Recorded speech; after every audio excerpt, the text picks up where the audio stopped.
మొదటి కొరింథీయులకు రాసిన పత్రిక 15:58. మీ ప్రయాసము ప్రభువునందు వ్యర్థము కాదని ఎరిగి స్థిరులను కదలని వారును ప్రభు కార్యాభివృద్ధి యందు ఎప్పటికీ ఆసక్తిలో ఉండుడి. మీ ఇంటి పనులే కాకుండా దేవుని పనులలో కూడా, దైవ కార్యక్రమాల్లో కూడా మీరు విరివిగా పాల్గొనేటువంటి వారా, దేవుని రాజ్య కార్యాల పట్ల మీరు ఆసక్తి కలిగినటువంటి వారా, ఉపవాసాలతోనూ ప్రార్థనలతోనూ దేవునికి సమయాన్ని ఒక ఆదివారం మాత్రమే కాదు కానీ ఉదయ సాయంకాలాలు కూడా దేవునికి ఇచ్చేటువంటి మనసు కలిగినటువంటి వారా, ప్రభువుని ప్రేమించి వెదజల్లేటువంటి తత్వం కలిగినటువంటి వారా, మీ తలాంతులను దేవునికి ఇచ్చేటువంటి ఆ యొక్క ప్రేమించే దైవకార్యాలను ప్రేమించే మనస్సు కలిగిన వారా, అయితే మీకు ఒక శుభవార్త.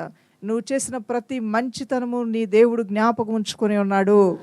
ఆయన తిరిగి 100 ప్రతిఫలం నీకు ఇవ్వబోతూ ఉన్నాడు.